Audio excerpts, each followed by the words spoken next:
Kasus dugaan korupsi importasi gula yang menyeret mantan Menteri Perdagangan Thomas Lembong mendapat respon beragam dari masyarakat. Banyak pertanyaan dari publik, berapa sebetulnya fee yang diterima Tom Lembong sehingga negara disebut rugi hingga 400 miliar rupiah. Dan sudah bersama kami di sini pakar hukum pidana Profesor Dr. Jamin Ginting. Selamat sore, Prof. Selamat sore, Mbak Virgi. Ya, Prof, Kejaksaan Agung kan kemarin sudah menyampaikan bahwa di sini penetapan Tom Lembong sebagai tersangka ini tidak perlu dengan mendapatkan bukti soal aliran dana atau fee yang mengalir ke Tom Lembong. Nah, bagaimana kita harus memahami ini, Prof? Karena yang namanya korupsi yang bisa kita pahami bersama itu kan upaya untuk memperkaya diri dengan cara melawan hukum. Ya. Jadi perlu saya jelaskan statement kejaksaan terkait dengan ini. Pemaknaan pasal 2 dan pasal 3 Undang-Undang Tipikor itu yang berdasarkan putusan Mahkamah Konstitusi yang menyatakan bahwa kerugian negara harus adalah actual loss. Actual loss artinya benar-benar sudah terjadi adanya kerugian, baru dapat dikategorikan sebagai tindak pidana korupsi. Jadi kalau seseorang mau ditetapkan sebagai tersangka harus tahu terlebih dahulu berapa besar nilai kerugiannya, bukan potensi kerugiannya. Setelah itu dengan bukti itulah menjadi satu alat bukti yang menentukan adanya keterangan ahli yang diperiksa oleh BPKP, nanti ditentukan oleh BPK. Barulah nanti ditentukan perbuatan melawan hukum apa yang dilakukan Tom Lembong ini terkait dengan kerugian yang sudah ditentukan tadi. Baru muncullah adanya perbuatan melawan hukum yang dilakukan oleh Tom Lembong. Nah, pertanyaannya tadi dikatakan ada kebijakan yang salah. Kebijakan itu tidak bisa dipidana sepanjang orang itu tidak mendapatkan keuntungan apa-apa. Saya ulang ya, kebijakan itu tidak bisa dipidana sepanjang orang itu tidak mendapatkan keuntungan apa-apa dan orang lain juga tidak mendapatkan keuntungan apa-apa karena dia melakukan itikat baik. Tadi dikatakan itu ada impor gula yang diberikan izin kepada swasta dengan harga 1.600, lalu di pasaran nilai tertinggi katanya 1.300. Ya, itu urusan daripada swasta, dia mau jual mahal, dia mau jual murah, itu kan pasar yang akan menentukan apakah dia mau beli atau tidak, begitu ya. Jadi itu bukan nilai kerugian negara namanya menurut saya. Kalau hitungan seperti itu jadi hitungannya begitu. Karena mereka yang memiliki yang impor duit mereka yang menjual ke pasar begitu. Nah ini kecuali kalau ada uang negara yang beli, itu pun kalau untuk subsidi tentu negara nggak boleh untung kalau namanya juga subsidi. Nah itu yang menjadi dasar pemikiran tadi. Jadi kalau kejaksaan mengatakan ada perbuatan melawan hukum karena ada mal administratif, itu bukan tindak pidana, Mbak Virgi. Ya, kalau mal administrasi atau kesalahan administrasi, kesalahan kebijakan itu ranah hukumnya bukan pidana. Jadi ranah arahnya masuknya harusnya kemana, Prof? Administrasi.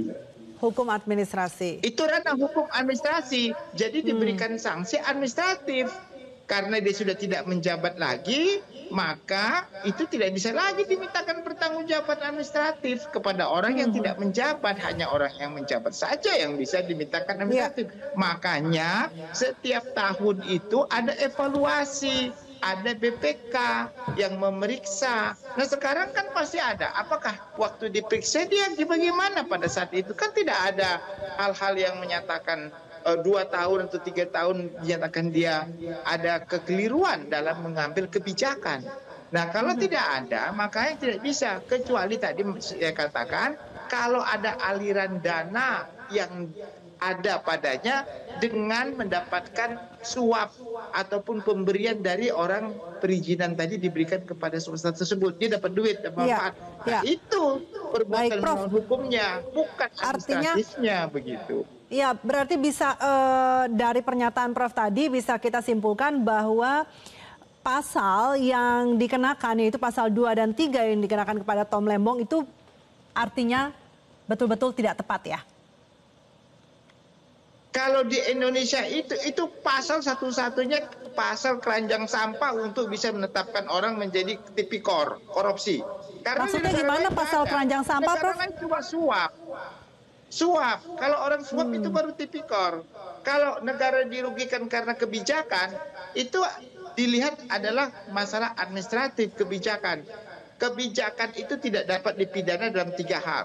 Pertama, kebijakan itu dikeluarkan dengan dia tidak mendapatkan keuntungan apa-apa. Dia nggak bisa dipidana karena melalui kebijakan. Yang kedua, kebijakan itu dikeluarkan dengan feasibility study, dengan kajian yang cukup mendalam, ya, sudah dipikirkan resiko dan segala macam. Yang ketiga, kebijakan itu dikeluarkan dari orang yang memang memiliki kewenangan untuk melakukan kebijakan tersebut. Jadi kalau syarat ketiga itu sudah dilaksanakan oleh Tom Lembong, itu nggak bisa dipidana. Sama seperti kasus Karen. Karen juga begitu kan. Dia pada putusannya dibebaskan. Kenapa? Karena ada business judgment rule. Dia melakukan itu dengan 3 syarat itu begitu. Berarti penangkapan terhadap dan penetapan tersangka terhadap Tom Lembong ini bisa dikatakan mengada-ngada sebenarnya ya? Kalau saya katakan bukan mengada-ngada, kurang cukup bukti. Ya, kurang cukup bukti. Karena untuk menetapkan tersangka itu perlu 2 alat bukti. Ya, nah 2 alat bukti itu adalah 2 alat bukti yang sah, bukan asal-asalan begitu kan. Nanti kalau asal-asalan tetapkan aja orang sebagai tersangka dengan bukti yang asal begitu, bisa terjadi. Nah, 2 alat bukti yang sah itu apa? Kalau dalam tindak pidana korupsi pasal 2 dan pasal 3, yang paling utama adalah unsur kerugian negaranya dulu. Itu memang ciri khas dari pasal 2 dan pasal 3. Jadi nggak bisa dihilangkan itu ciri khas itu. Kalau Anda ini kan tapi sudah dikatakan, Prof, sudah dikatakan oleh Kejaksaan Agung ada kerugian negara 400 miliar. Walaupun tidak ada aliran dana ke Tom Lembong. Dari mana kerugian negara yang 400 miliar itu? Kan ditanya, kerugian negara itu berasal dari perbuatan apa?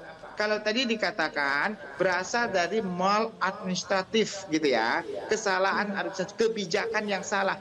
Kebijakan yang salah itu bukan perbuatan melawan hukum dalam arti pidana. Karena mens reanya nggak ada. Niat jahatnya nggak ada di situ. Kecuali kalau dia dapat duit. Barulah kebijakan itu ada mens reanya begitu. Ya, Prof, ini Prof, sebagai pembanding sebenarnya perlu tidak sih Kejaksaan Agung memeriksa mantan Menteri Perdagangan lainnya karena ex-Menteri Perdagangan selain Tom Lembong yang juga memberikan izin importasi gula ini ya bukan hanya Tom Lembong gitu loh. Ya, kalau tidak diperiksa akhirnya masyarakat bilang ini tebang pilih kan begitu kan. Kok Tom Lembong yang melakukan hal ini yang identik atau hampir sama dengan para menteri-menteri yang lain juga produksi gula juga, kenapa nggak diperiksa? Diperiksa dong semua kalau kelakuannya. Jadi masyarakat kan menilai loh, terjadilah yang namanya tebang pilih. Jangan sampai begitu. Nanti masyarakat menilai kejaksaan sangat berpengaruh gitu, kok bisa terjadi tebang pilih. Saya yakin yang lain juga harusnya mempunyai karakteristik yang sama ya, kalau ujung-ujungnya adalah kebijakan. Dan di negara ini namanya menteri pasti mengeluarkan kebijakan yang mempunyai risiko. Ya. Nah, apakah dengan kebijakan yang mempunyai risiko semua menteri bisa dijadikan tersangka? Tidak. Iya bisa begitu. Makanya kalau memang ada aliran dana itulah. Makanya sekali saya katakan pasal 2 itu perbuatan melawan hukum dalam arti pidana. Ada niat jahat, bukan administratif. Begitu. Ya, baik. Prof. Jamin Ginting. Terima kasih Prof. sudah berbincang bersama kami di Metro hari ini. Selamat sore Prof.